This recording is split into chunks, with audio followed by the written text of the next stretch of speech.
Sasa ukija ukituambia hapa mashia waislamu, mimi nakushangaa sana. Wajua ndugu zetu mashia, ndugu zako wewe na mashetani wenzako, ndugu zako wewe. Situambie sisi ndugu zetu, hao si ndugu zetu, si ndugu zetu kabisa, wanaotutukania sisi mama zetu. Assalamu alaikum wa rahmatullahi wa barakatuh. Alhamdulillah wassalatu wassalamu ala rasulillah wa ala alihi wa ashabihi ajma'in wa ala man tabi'ahum bi ihsanin ila yaumiddin, amma ba'd. Watukufu Islam pamoja na wafuatiliaji wetu wapendwa wa media yako pendwa Huda Online TV, nikukaribisheni tena katika vipindi vyetu mbalimbali, vipindi ambavyo lengo lake ni kukumbushana sambamba na kufundishana katika mambo mbalimbali ya dini yetu ya Kiislamu.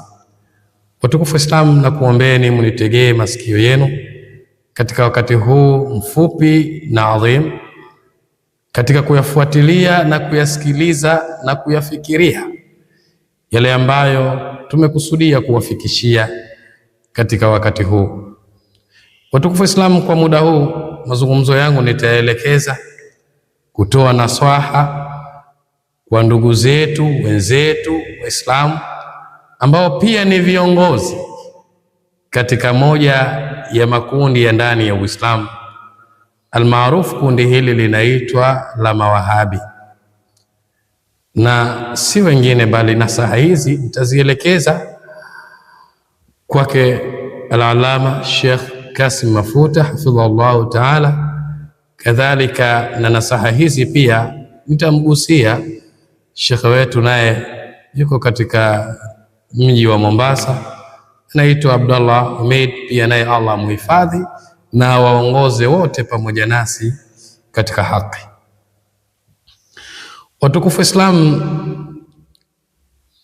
nimelazimika kuwazungumzia mashekhe hawa kutokana na maneno ambayo wameyazungumza kwa nyakati tofauti na bila shaka maeneo tofauti na media tofauti, lakini kwa vile maelezo yao yanawiana, msimamo wao uko pamoja, bila shaka nimeona ni vizuri kuwaelezea hawa kwa pamoja ili tuweze kufahamika nini tunaelezea na kwa nini tukawaelezea hawa juu ya mazungumzo yao haya. Watukufu Islam, bila shaka kila mmoja ndani ya akili yake anafahamu kinachoendelea Mashariki ya Kati, katika vile vita ambavyo vinawahusisha Waisraeli pamoja na ndugu zetu Waislamu wa Iran, lakini pia kwa upande wa Israeli wanao wasaidizi wao wa karibu wa Marekani. Na mazungumzo ya hawa wote wawili, Kasim Mafuta na Abdullah Umeid, yanahusu juu ya jambo hili, na walikuwa wanaelezea ni namna gani na vipi waumini wakae, ni upande gani waumini wakae juu ya vita hivi.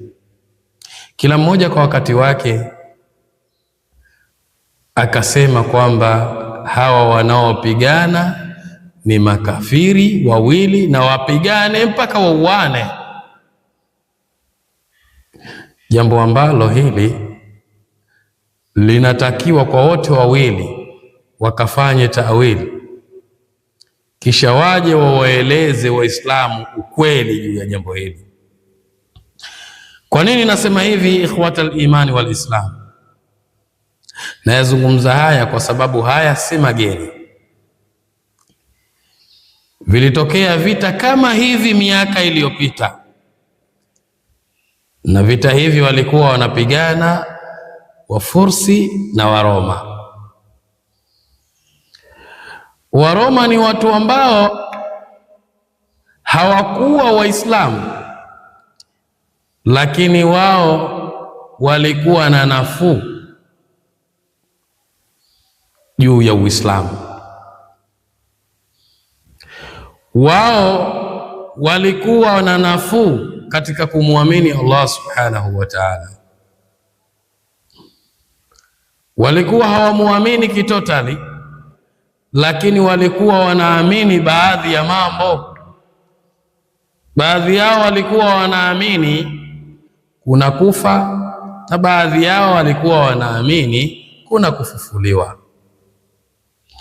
Lakini kwa upande wa Fursi wa Majusi walikuwa na uadui mkubwa na Uislamu, na hata imani zao walikuwa wanaabudia mpaka moto na vitu vingine ambavyo vilikuwepo katika wakati huo.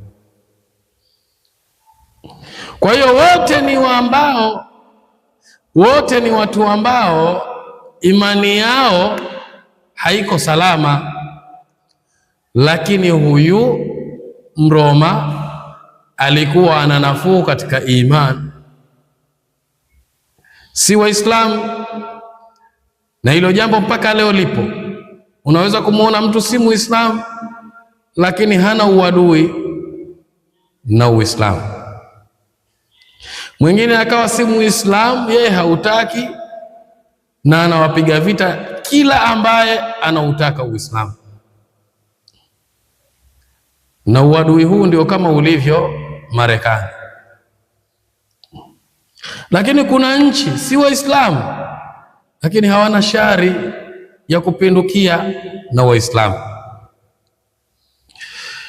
Na Allah subhanahu wa ta'ala alivielezea vita hivi baina ya Fursi na Waroma katika suratul Rum, akaeleza kwamba ndani ya aya ya 4 kwamba aya za mwanzo zinaelezea kwamba Waroma wamepigwa, lakini aya ya 4 inaelezea kwamba Mroma atakuja kushinda miaka ya mbeleni,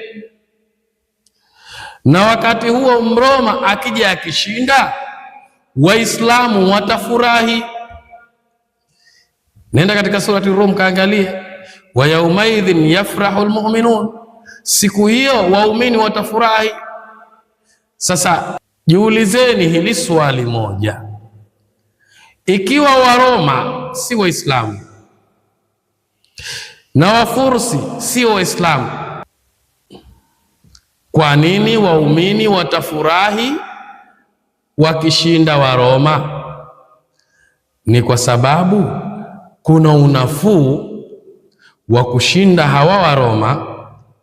Uislamu utapata salama, utapata haijambo kuliko kushinda Wafursi. Nadhani hapa itakuwa mmenielewa. Tuende mbele katika vita ambavyo vinaendelea huko Mashariki ya Kati. Ikhwatal iman, kila mmoja anafahamu ya kwamba Mashia baadhi yao wana itikadi mbovu chafu, na kuna baadhi ya maneno ambayo wanayasema hata makafiri original hawawezi kuyasema.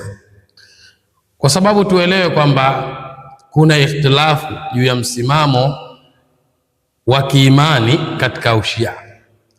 Wapo wanaosema Ushia ni robo ya ukafiri, bali wengine wanasema ni nusu ya ukafiri, wengine wanasema nusu na robo ya ukafiri, lakini wapo wenye kusema totally Mashia wote ni makafiri. Tuchukulie hii ambayo wanaisema kina Kasim Mafuta na Dilele kwamba Mashia ni makafiri. Sasa kama ikiwa Mayahudi uadui wao umeelezwa wazi na wanaoyafanya yanaonekana, na hawa Mashia nao si wenzenu? Mashia sio wenzetu sisi, sio wenzetu, ni maadui kwetu, na wao wenyewe wajua kwamba ni maadui wa Waislamu wengine wote wasiokuwa wao, iwe ni makafiri. Je, uadui wetu sisi na wale wa Israeli au wa Marekani na uadui wetu sisi na Mashia katika uzani, ni wapi wenye uadui mno na Uislamu? Hilo ni la kwanza. La pili, tumeambiwa sisi Waislamu tujitahidi tuwe na dola yenye nguvu. Kati ya sisi Waislamu safi ambao tunasema ndio Waislamu safi ni nani ana uwezo wa silaha na nguvu ya jeshi kama Iran? Na je, kama Irani itapigwa, sisi kama Waislamu tutanufaika nini? Bila shaka hakuna manufaa tutakayoyapata isipokuwa ni hasara. Lakini pointi nyingine ya msingi katika mambo haya ya vita, Uislamu uliekewa mipaka ya vita. Wasiue watoto wadogo, wasiue wanawake, wasikate miti ovyo, wasidhuru yale ambayo hayana madhara kwao. Lakini leo ukiangalia makafiri wanapopiga, wao hawachagui watoto, hawachagui walemavu, hawachagui wanawake, hawachagui hata yale ambayo hayawapi vikwazo katika vita. Sasa nyinyi kama Waislamu na ni viongozi tegemezi na mnasikilizwa, ikiwa mnasema hawa ni makafiri, waachiwe wauane mpaka wamalize, mutajibu nini mbele ya Allah kuhusu watoto wadogo ambao hata sheria bado haijawakalifisha? Mutajibu nini mbele ya Allah kuhusiana na wale ambao ni kina mama wajawazito ambao ndani ya matumbo yao kuna viumbe hata hatia hawana? Lakini pia katika hao wao Mashia, mutajibu nini mbele ya Allah ikiwa wanakufa watu hata akili zao sio timamu, nanyi mnasema ni makafiri wote, wapigwe wafe mpaka wamalize? Bila shaka tumeambiwa katika kiungo ambacho kinatakiwa kichungwe, moja ni ulimi, kwa sababu ulimi ni kiungo kidogo sana, lakini madhara yake ni makubwa sana. Unapoutumia vizuri ulimi, unaleta manufaa kwa watu wote. Unapoutumia vibaya ulimi, utaleta madhara kwa watu wote. Na mimi huwa napata mshangao sana kuona kwamba hawa ndio wategemezi na wasomi katika makundi haya, na mara nyingi ukikutana nao kuambia nenda kasome Yemen, ndiyo elimu hii, nenda kasome kadha wa kadha, ndiyo elimu hii. Alaisa minkum rajulun rashid, hivyo kati yenu hakuna hata haijambo ambaye anaweza kuchanganua mambo? Hebu nendeni katika historia muangalie malengo ya makafiri katika vita hivi, na muangalie malengo ya Irani katika vita hivi.